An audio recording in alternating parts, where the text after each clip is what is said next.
बदला है, इसके अलावा और कोई उपाय नहीं है।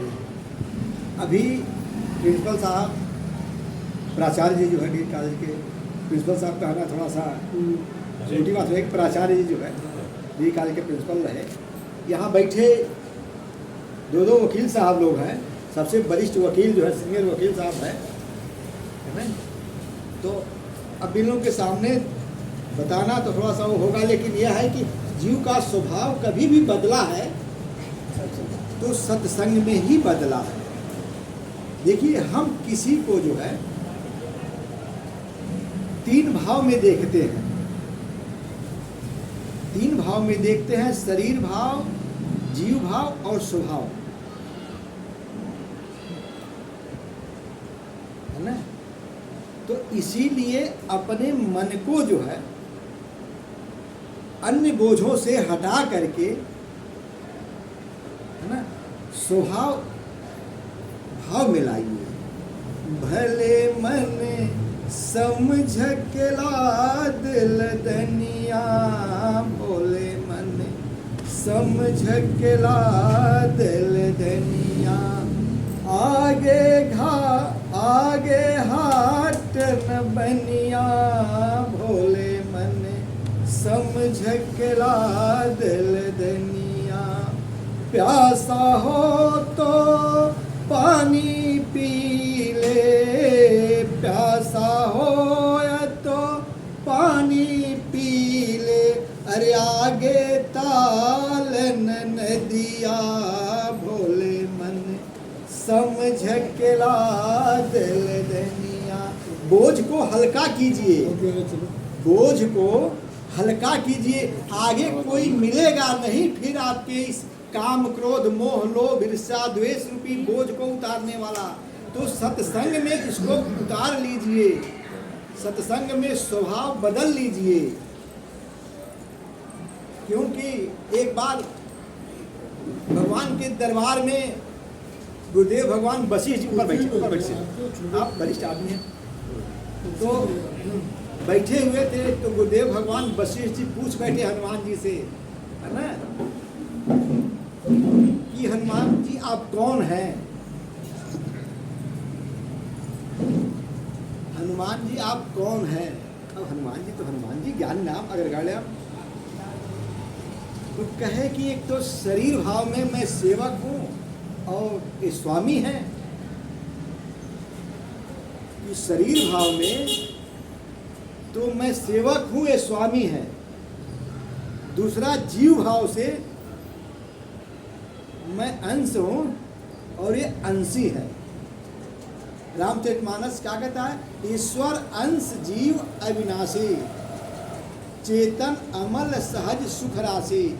इसी को श्रीमद् भागवत गीता में जो है ममैव वांशो जीव लोके जीव भूत सनातना, यह जीव मेरा ही सनातन अंश है, मेरा ही अंश है। तो उसी बात को हनुमान जी महाराज कह रहे हैं कि मैं जीव भाव से इनका अंश हूँ और स्वभाव भाव से जो है जो यह है वही मैं हूँ। अगर इस शब्द को शरीर भाव में लगा देंगे तो अहंकार उत्पन्न हो जाएगा। इसलिए अहम ब्रह्मास्मि तो सही है, लेकिन शरीर भान के लिए सही नहीं। जब तक आप शरीर भान में रहेंगे, अगर यह समझ लिए कि जो वह है वही मैं हूँ, तब तो काम बिगड़ जाएगा, अहंकार आ जाएगा। इसीलिए स्वभाव में उसको उतारिए कि जो परमात्मा है वही तो मैं हूँ। इसको कैसे समझेंगे? जब तक अपने मन रूपी मुकुर से गंदगी को नहीं साफ करेंगे, तब तक समझ में नहीं आएगा बात। कैसे साफ होगा? तो गोस्वामी जी लिखते हैं रामचरितमानस के बालकांड में पहले, श्री गुरु पद नख मन गन ज्योति, सुमिरत दिव्य दृष्टि ही होती। श्री गुरु चरण सरोज रज निजमन मुकुर सुधार। अयोध्या कांड का पहला जो है, श्री गुरु चरण सरोज रज निजमन, अयोध्या कांड का पहला है। श्री गुरु चरण सरोज रज निज मन, अपने गुरुदेव के चरणों कमलवत चरण की रज से अपने मन रूपी मुकुर को, शीशा को साफ करेंगे, तब झलकेगा सब कुछ, तब साफ होगा, तब समझ में आएगी, तब रामचरितमानस समझ में आएगा। रामचरितमानस तो पढ़ते सभी हैं, क्या है? राम का चरित्र है। और राम कौन है? राम ब्रह्म चिन्मय अविनाशी, उस ब्रह्म का चरित्र है, उस ब्रह्म का गुणगान है। तो क्या है? उसके स्वभाव को हम जाने, परखें, जीवन में उतारें, तब समझ में आएगा। आप देखेंगे कि रामचरितमानस तो है, लेकिन इसमें शिव विवाह पहले आया है। रामचरितमानस में चर्चा राम की होनी चाहिए ना, कि शिव की चर्चा होनी चाहिए। शिव कौन है? पार्वती कौन है? श्रद्धा विश्वास भवानी शंकर वंदे। यह रामचरितमानस के बालकांड के शुरुआत का है श्लोक। भवानी शंकर वंदे श्रद्धा विश्वास रूपिणो। जब तक मेरे अंदर श्रद्धा भाव नहीं आएगा, तब तक परमात्मा उतरने वाले नहीं है। इसीलिए पहले शिव चरित्र लिखा गया, शिव विवाह लिखा गया, तब राम अवतार होगा, तब राम का जन्म होगा। कहाँ जन्म होगा? है ना? अयोध्या में तो होगा ही।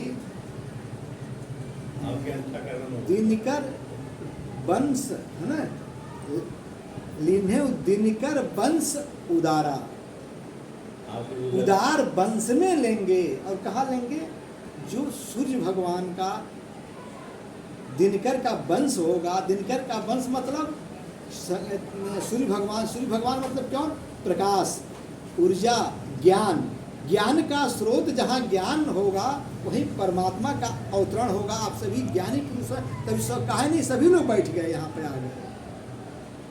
आपके अंदर प्यास एक है, प्यास जगाने के लिए आप आए हैं। प्यासा हो तो पानी पी ले, अरे आगे ताल न दिया, भोले मने समझ के ला दिल देने। जब तक प्यास उत्पन्न नहीं होगा, अमृत भी अच्छा नहीं लगेगा।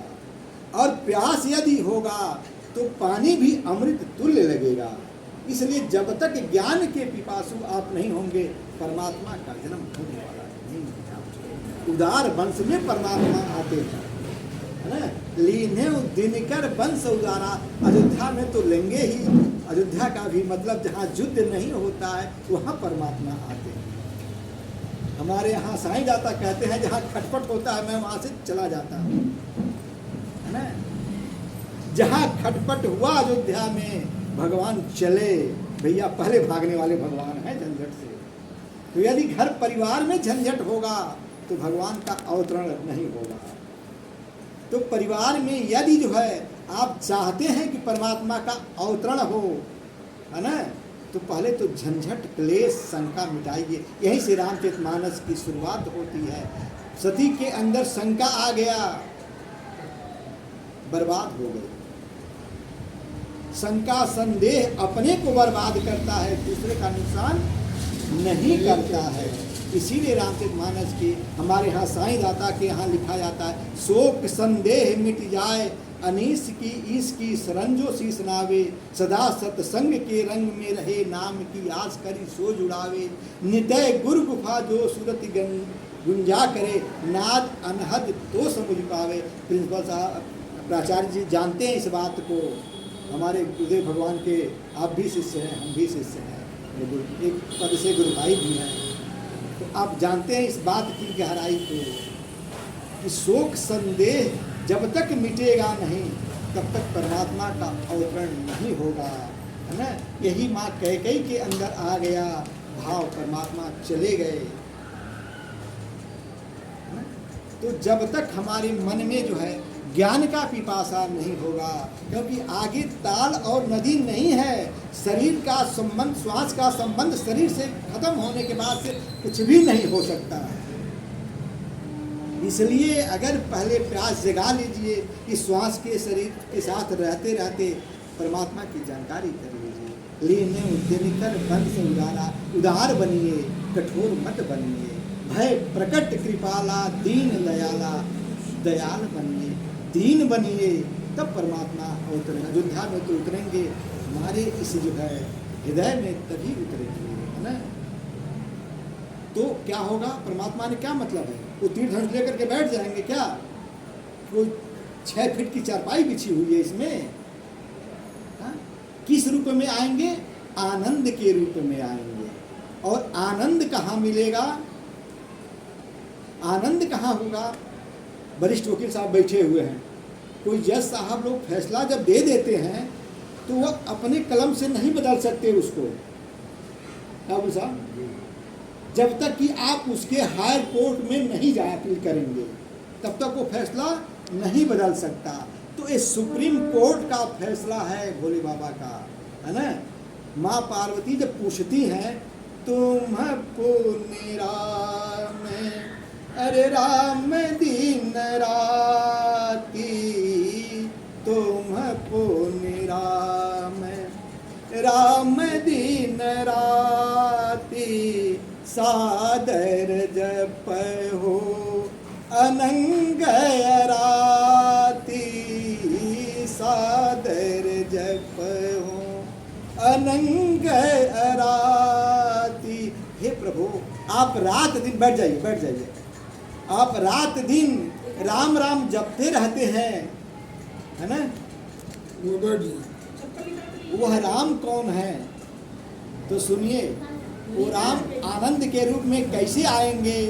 मंगल भवन, अरे अमंगल हारी, मंगल भवन, वो मंगल के भवन है, मंगल भवन। यदि आप मंगल चाहते हैं अपने यहाँ तो ध्यान दीजिए, सुनिए। मंगल भवन, अरे अमंगल हारी, उमा सहित, उमा सहित, जेहि जपत पुरारी, मंगल भवन अमंगल हारी, उमा सहित जेहि जपत पुरारी, उमा से। तो क्या मैं चलूं शंकर जी के मंदिर में जपना शुरू कर दूं?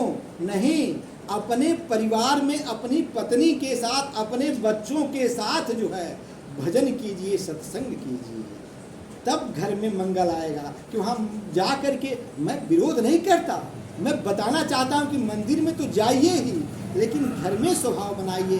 अपने घर वे के मंदिर बनैबे, तीर्थ करे बाहरे न जइबे।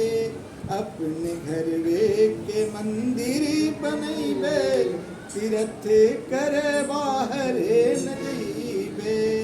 सास के गौरा ससुर जी के शंकर, सास के गौरा ससुर जी के शंकर, अरे पति जी के विष्णु बनैबे, तीर्थ करे बाहर न जइबे। तो अपने घर को मंदिर बनाइए, वो मंदिर में तो जाइए। अभी प्राचार्य जी ने कहा कि जहाँ प्राण प्रतिष्ठा हुई हो वहाँ जाइए, तो मानिए वहाँ एनर्जी है, वहाँ साक्षात जो है एनर्जी, और वहाँ आपको शांति मिलेगा, सब कुछ मिलेगा। लेकिन जब तक घर में आपकी शांति को लेकर के आइए तो उस शांति को बरकरार घर में रखिए, घर में खटपट मत मचाइए, है ना, नहीं तो परमात्मा भाग जाएंगे, है ना। जहाँ भी खटपट, जहाँ भी आप देखेंगे यहाँ खटपट हुआ, परमात्मा पहले भगते हैं, और परमात्मा जब पहले भगते हैं तो लक्ष्मी जी तो बहुत दूर भाग जाएंगी।